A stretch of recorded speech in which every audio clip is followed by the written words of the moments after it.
All right, good morning, everybody. Hope you all had a great Mother's Day, Grandmother's Day, Aunt, Sister Day yesterday, and hope everybody is still in good shape as we begin week 14 of our spring 2020 semester. Week 9 of being cooped up, and week 8 of our online experience.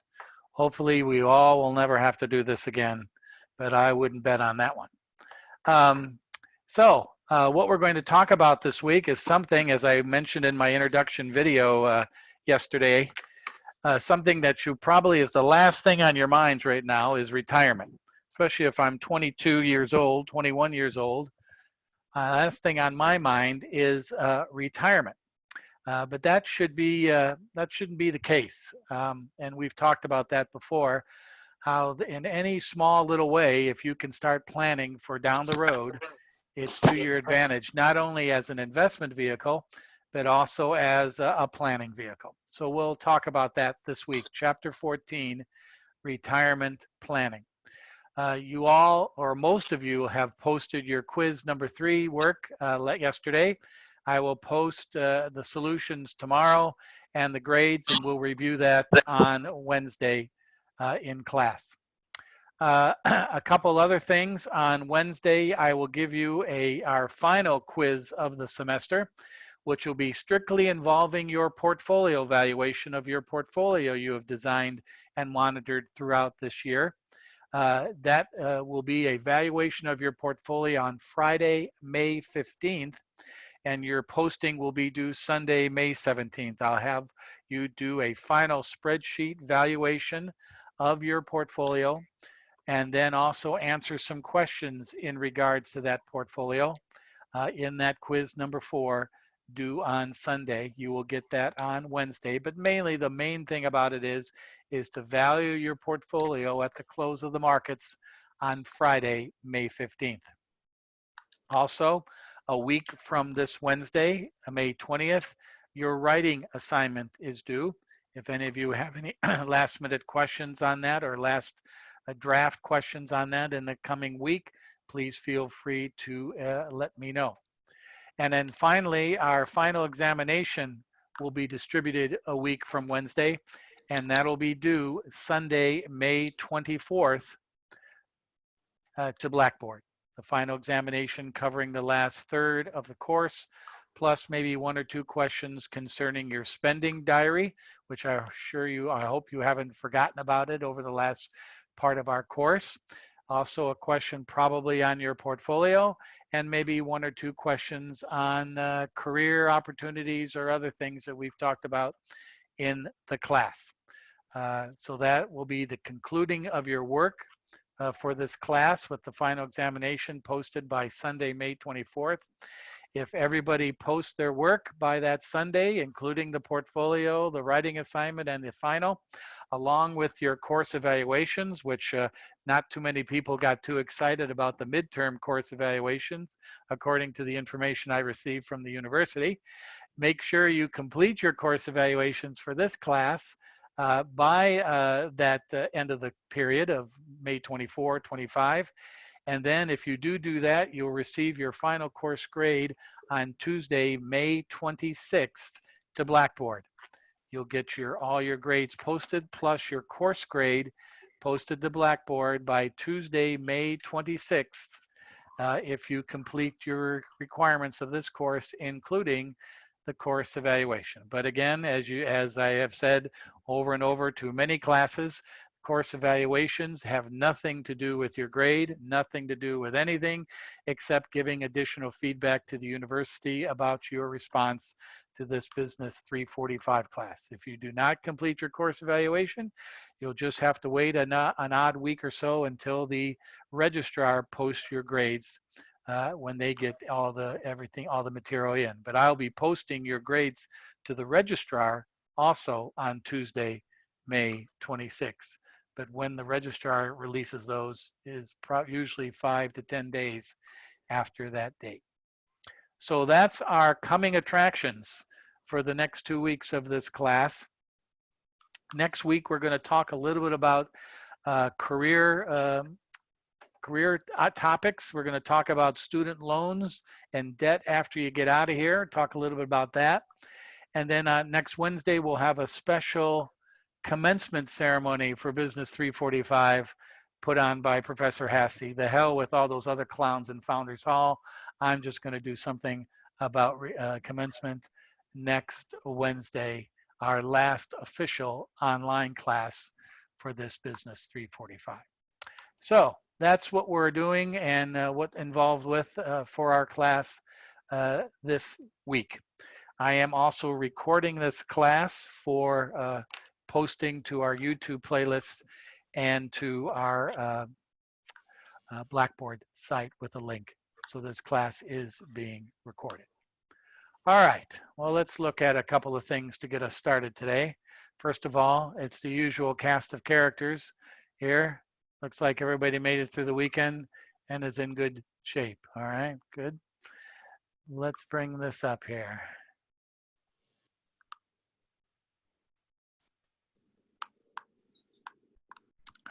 We've talked about this, but why retire or why start planning for retirement now? Well, first of all, there's a lot of myths about retirement. One of the myths is, oh, you have all the time you want. You can just start saving any time you want, and you'll be fine for retirement.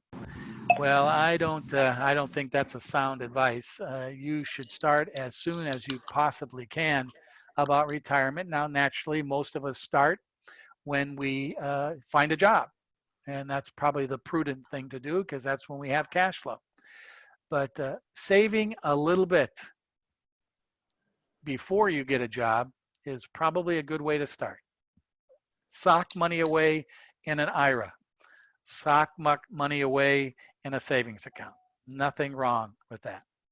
Second of all, especially for your generation, retirement will last only 15 years.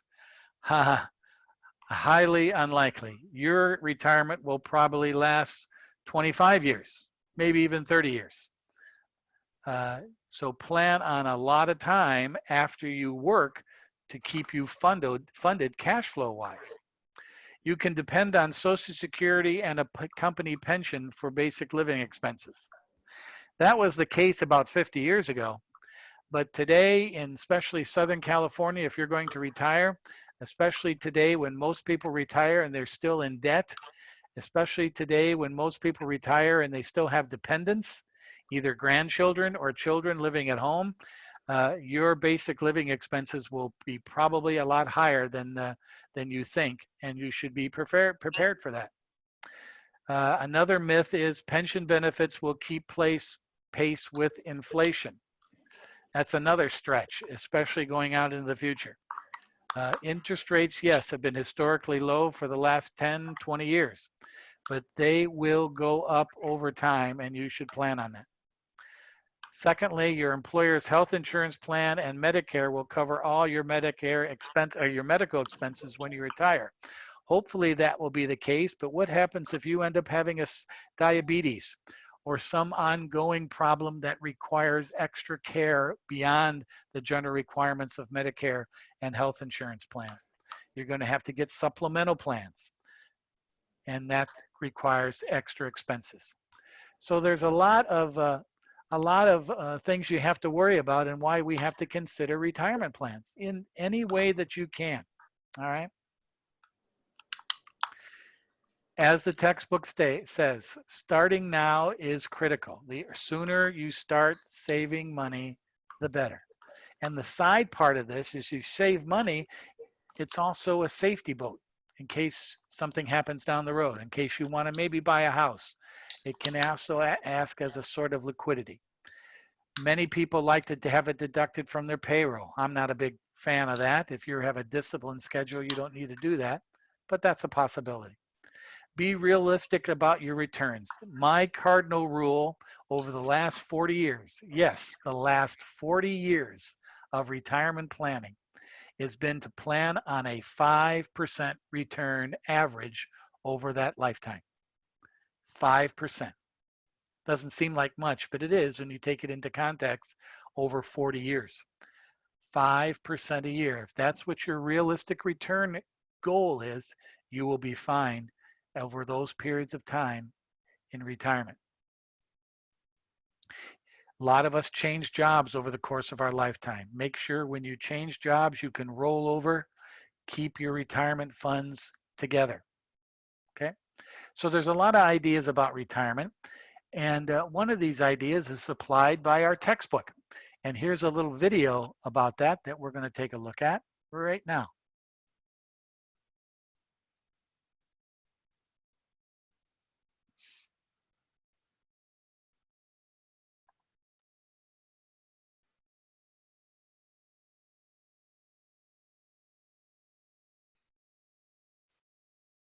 Video with a basic assumption. You were never too young to plan for your retirement. Here are the reasons why planning for retirement is essential. First, when people retire, they can expect on average to live an additional 16 to 30 years after retirement. Second, the dollar amount that you receive from Social Security and a pension if you have one will not be enough to fund the type of retirement most people want.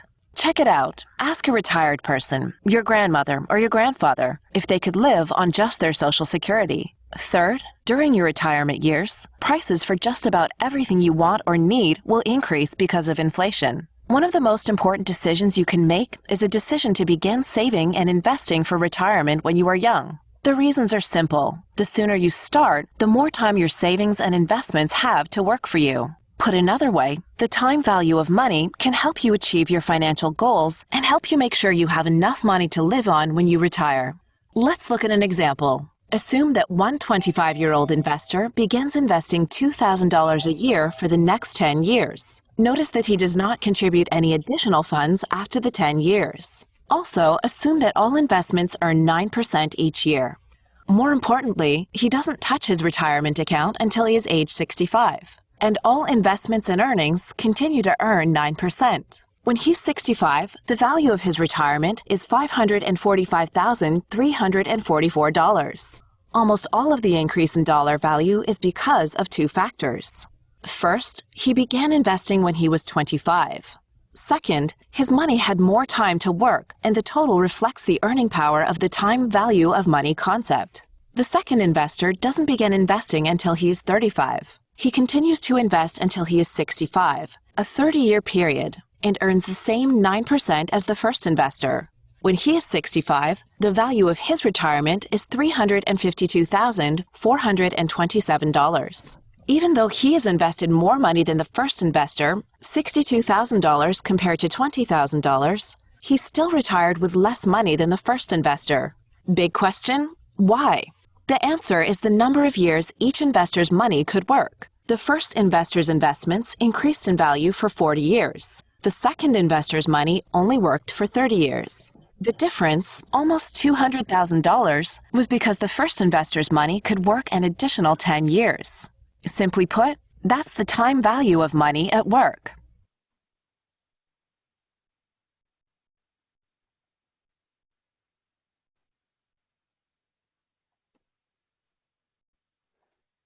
Yes, as you can see, the amount of years is very important.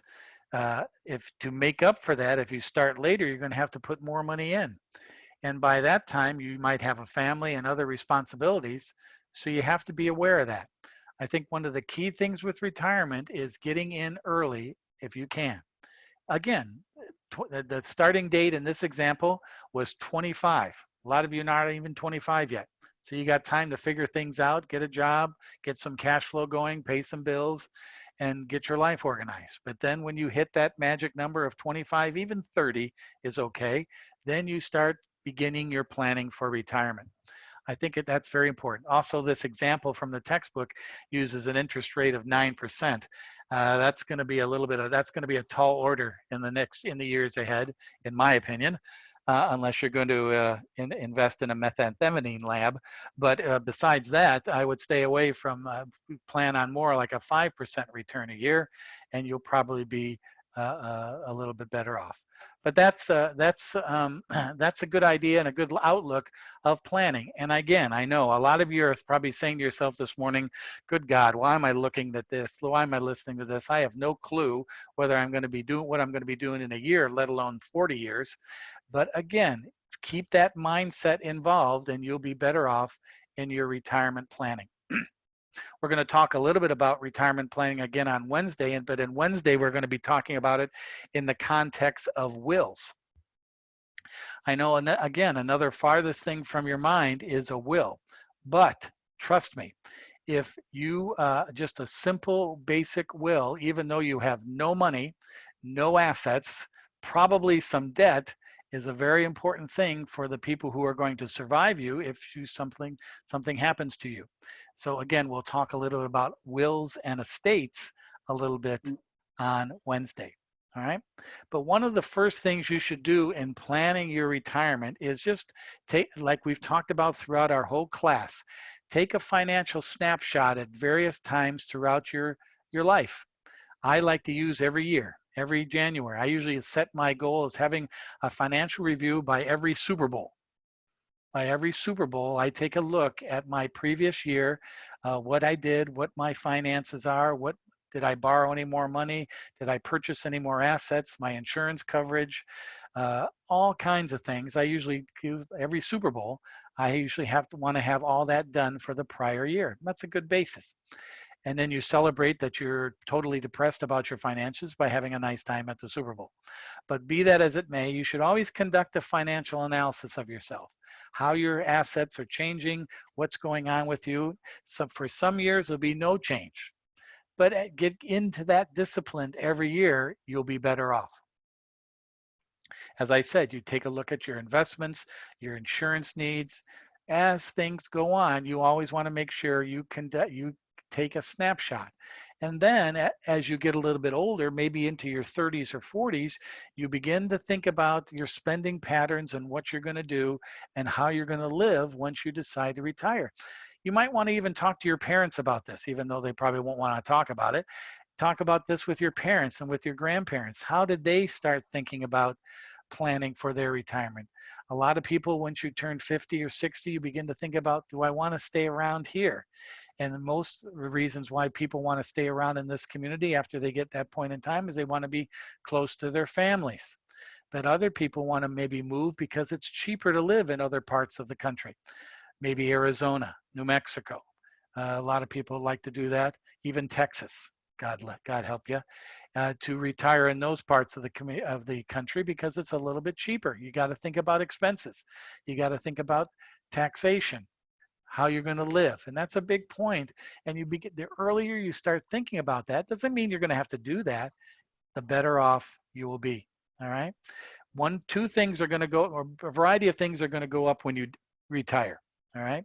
Your insurance costs are going to go up because you're getting older and more susceptible to health and death. All right. Your expenses for leisure activities, golf, travel, are going to go up more than they are now. And for some of us, you're going to want to maybe start giving gifts and contributions to organizations that have helped you throughout your life, and you're going to give back. I know that's another stretch for some of us, but that does happen. I have found that since I turned a certain age, my biggest expense right now for a lot of years has been giving contributions to different charities. That changes over time, and you should be aware of that. So even though your day-to-day expenses of food, clothing go down, maybe automobile transportation, other expenses go up when you retire, and you have to be aware of that. And that's something you should plan for. And then what are your sources of retirement? You should have at least 2 sources of retirement. 3 is the better part of it. All right. 4 is even better, and I'll talk about those. First of all, you have Social Security, which is your public pension plan. To be honest with you, that will probably give you roughly around, by the time you guys get to retirement, $300 to $3,500 a month in income. Then you have your 401k plans, your pension plans from your employers that you work out. Then you have your personal retirement plans like IRAs, savings accounts, life insurance annuity plans. But here's another great tip for retirement. And even though you'll probably forget about this in 30 minutes down the road, you'll thank me if you ever remember this. Give yourself a second career. If you're going to be in law enforcement, you'll be able to retire early. Then you have a second career. If you're going to be working for the government, civil jobs, you'll have a second career. If you go to work for a company, maybe put in good 25 years, retire, have a second career. What will that second career be? Teaching. What will that second career be? Helping out organizations with what you've learned throughout your life. What will that second career be? Taking care of your grandchildren. What will that second career be? Anything you want. And that's another source of income. Probably not a great source, but it's something you do that's a little bit more enjoyable and you can get a little bit of income out of it, i.e. Professor Hasse. Professor Hasse worked 35 years in business, retired, sold it, retired. Now he has a second career. What's his second career? Being a pain in the neck for students. Teaching. What is his second career? Consulting. What is his second career? Managing the family's business. All kinds of things that you can do as a second career to generate extra income. So those are the things you need to think about in regards to retirement, other sources of income, and the change in your expenses over time, okay? Employer pension plans are usually pension plans that you contribute, like a 401k, a 403b. You put in those plans. Now, in some employer pension plans, you own stock. It's stock options, stock plans, and you can cash out that stock at a later date. That's another important thing. Another thing is called earnings tax deferral. All right. Now, this is a little bit bigger in a high roller area, but you can get a salary from a company and then defer part of that salary as payments later on after you get in a different age, in a different tax bracket. You can have a tax deferred pay plan. This is usually for managers, vice presidents, executives, but that's something you can think about. How you contribute to your pension plan is very important. And how you draw on that plan is also important. Is it a profit sharing plan, a stock bonus plan? You put in money, they put in money. All different types of ways.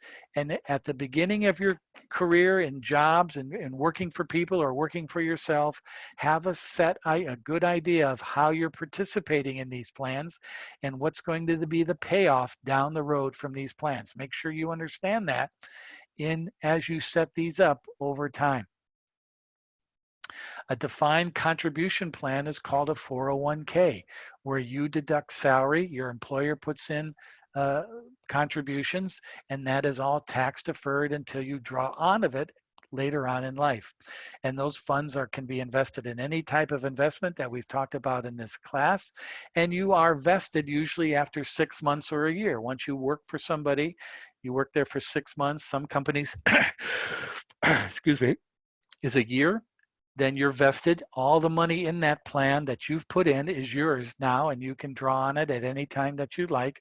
The amount of money that the employer plan puts in is not available to you to draw on it until you actually start retiring.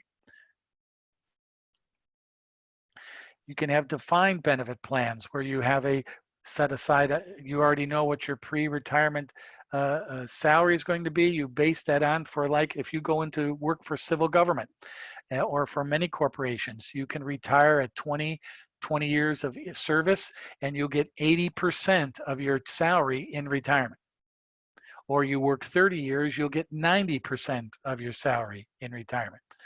These are defined benefit plans. A lot of civil government, CalPERS, working for law enforcement, but also these pension plans are offered by companies, but not too many companies anymore because it's very expensive. They guarantee you your salary at a certain level for life once you leave. And it's based on usually the number of years of service. A lot of companies are shying away from that now, but if you go into civil government, that's usually an option. You also have minimum standards. You have what is guaranteed payments over life, and you have different types of pension plans that guarantee you profitability or stock options even after you retire. You should be made aware of that. At the same time, if any of you are going to plan on being in the military, you have VA benefits, you have military benefits that are different from Social Security. If you work for the state or federal government, you have different retirement plans as we talked about. So again, it gets a little complicated, but you should be aware as you begin to get out into the workforce, what type of these plans are available and how you take advantage of it. There's also what we're going to talk a little bit about on Wednesday, because we're going to look at these in an online trading environment, is how you can buy IRAs, how you can get specific individual retirement accounts or investments that also will pay you back in retirement. We'll talk more about that on Wednesday when we look at some examples. Keogh plans, they're kind of be out of the existence. But I think one of the key things about individual retirement plans is you can control the funds going in and where they're invested. Whereas sometimes if you're in a pension plan or a 401k plan, they determine many times where a lot of your money goes. If you just point them in stocks or bonds, they'll determine where you're invested. With individual retirement accounts, you can actually control the investments, and you're a little bit more directly involved in how that fund will pay you and operate over the course of the future. So those are all different types of IRAs and all different types of retirement plans you need to be concerned about. But my rule to all of you is, don't have to think about this right now. Don't have to think about this in the near future. But usually by the time you turn about 25 years of age, that's when you should start thinking about, if you're working full-time or even part-time, if you got some sort of regiment in your spending and your expenses and how you manage things, usually around 25 years of age, you should start putting money aside and begin that process of retirement planning. If you can do it earlier than that, all the better. But usually around 25, you kind of get your legs from under you from college. Maybe some of you are in graduate school and finishing up graduate school. But at that time, then you should start really thinking about, because you got to think about 40 years. Seriously, 40 years, 25 to 65. Even though most of you are probably going to be working until you're 70 due to good health reasons and due to making money, think about 40 years in a retirement plan. If you plan on 40 years, you'll be in good shape, especially if you start saving and putting even a little bit of money aside when you're 25 years of age. That's something you should consider. What you should be doing now is talking to people who are in retirement or thinking about retirement, your parents, your grandparents, uncles, friends, people who are beginning to think about retirement. How are they doing it? What are their fears? What's easy about saving for retirement and what's difficult about retirement? I'll tell you what's the most difficult thing about retirement is when you start having children. And that's a tough decision. Should the money you have extra go to those children, or should the money you have extra go to yourself for retirement? That's a balancing act one of the toughest things about financial management when you start having children is how to balance that. Naturally, your instinct is to make sure your children are taken care of and provided for, especially for college. But at the same time, you got to remember, you got to take care of yourself also and your family and your individual wife or partner in retirement. So those are things you have to think about. And again, the reason why we think about retirement is because it comes so quickly. It really does. In a flash of an eye, next thing you know, you're ready for retirement. It's unbelievable how fast it comes. So on Wednesday, we're going to talk a little bit more about these specific things and we'll take a look at a real life IRA setup in an online trading atmosphere. We'll take a look at quiz number 3 and the results of that, and then you'll begin to finalize your portfolio. Let me bring that back on the screen here for some people who came in late today.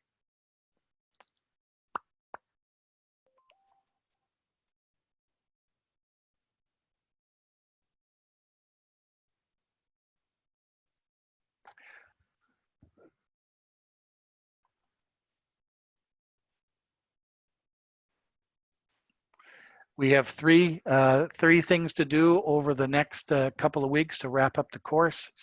You have a quiz number 4 this Wednesday, due next Sunday, on evaluating your portfolio for the one last time to determine the Wolf of Wall Street.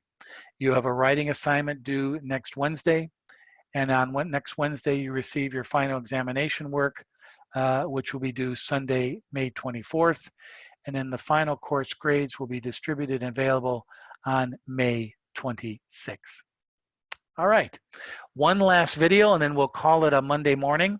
Let me bring this up. It's just, again, if you guys, you know this because we've talked about it, if you get a paycheck, every paycheck, something is taken out of that for what is called Social Security. Social Security. Social Security deduction of around 7.5% for Social Security and around 1.5% for Medicare. You are, every paycheck for every course of your life, you pay Social Security. All right. And one of the key things about that is that pays for your expenses and your future in retirement. Well, here's a little video explaining Social Security.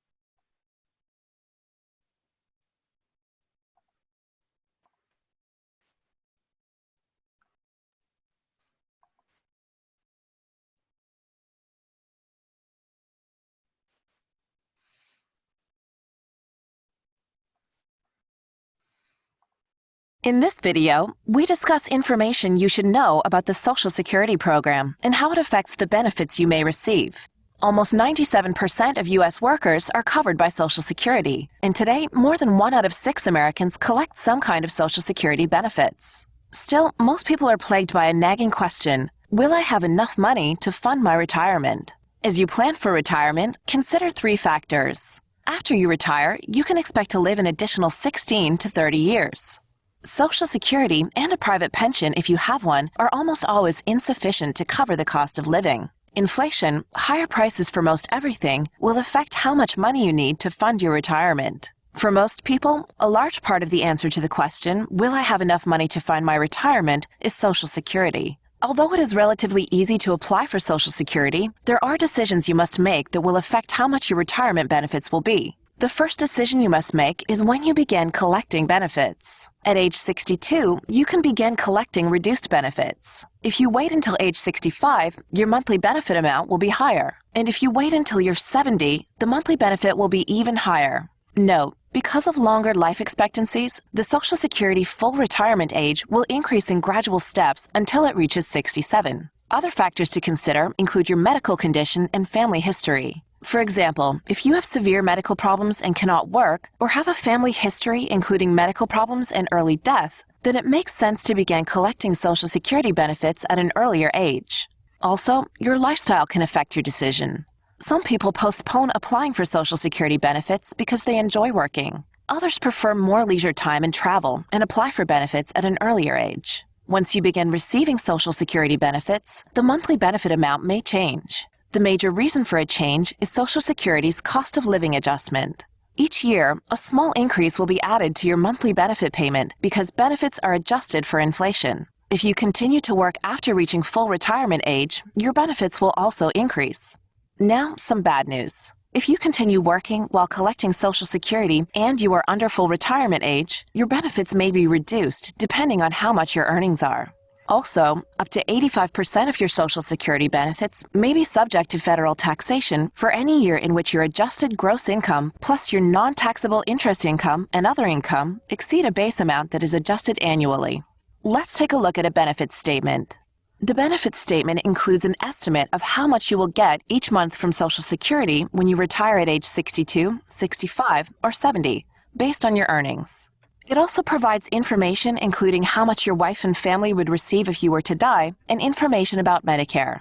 To obtain additional information, contact the Social Security Administration. The quickest way to obtain a benefits statement is to go to the Social Security website My Account Information page. One last thought. Social Security benefits should be considered as just one part of your retirement plan. You are still responsible for obtaining additional funds that can be used to fund your retirement, and the additional funding is a very important component for a financially secure retirement.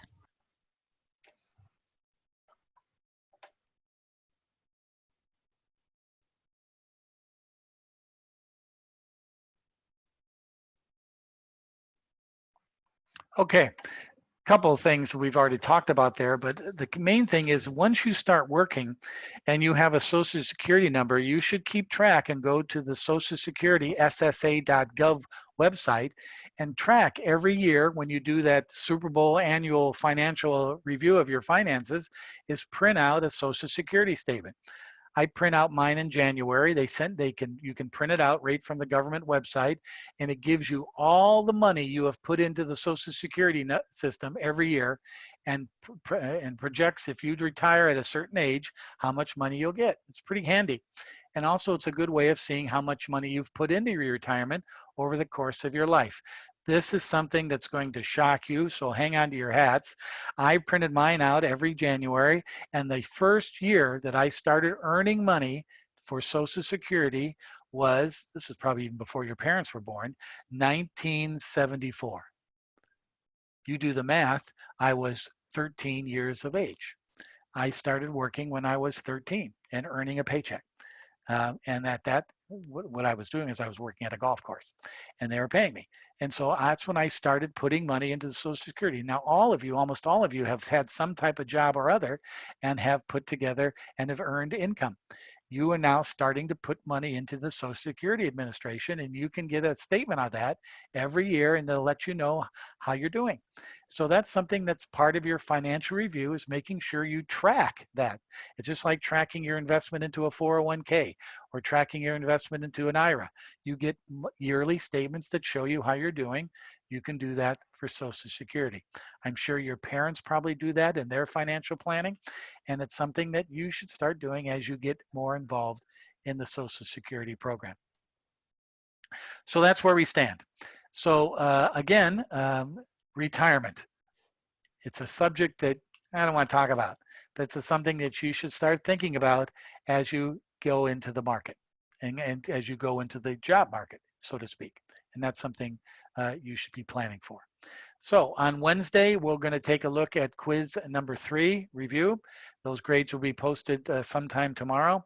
And then we'll take a look at your portfolio valuation for Friday as to put that all together. And again, as I said earlier, if you haven't been keeping track of your spending diary for the last while, I haven't been talking much about that lately, make sure you update that in the next week or so, because there are going to be questions on the final examination about your spending diary. So that's about all I have for today. Let's make sure I go around the room and make sure I got everybody who's signed on today accounted for, and I do. Anybody have any questions or concerns? Anybody have any questions or concerned about anything? Life. All right. You guys are boring. I don't know. I forget it. I'm done with you. I've had enough. All right.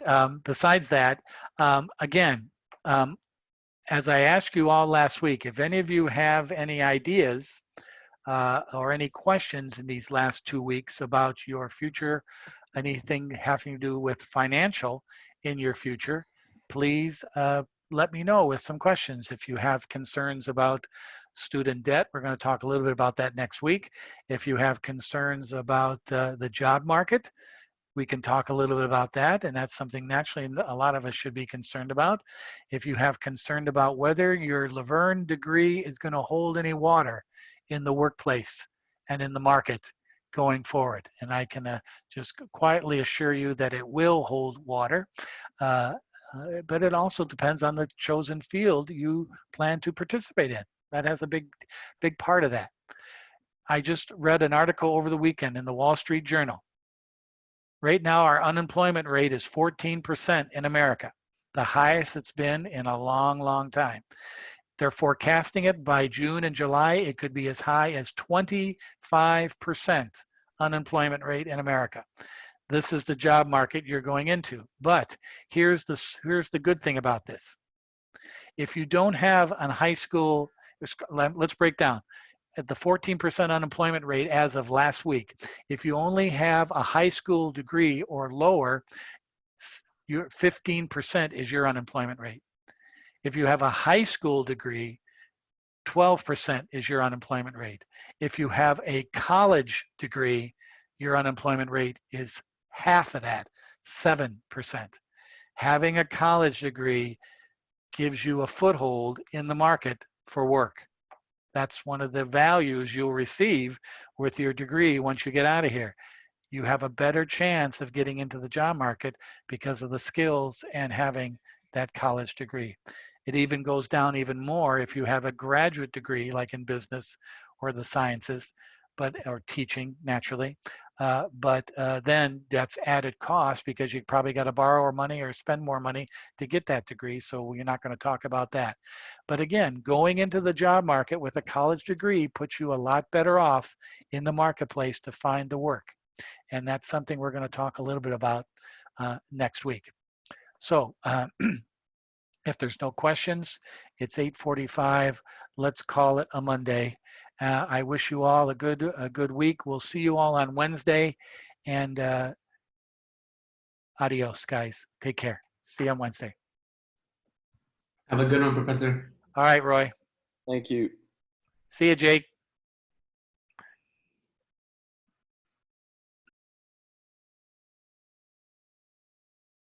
Palm, hang in there, buddy.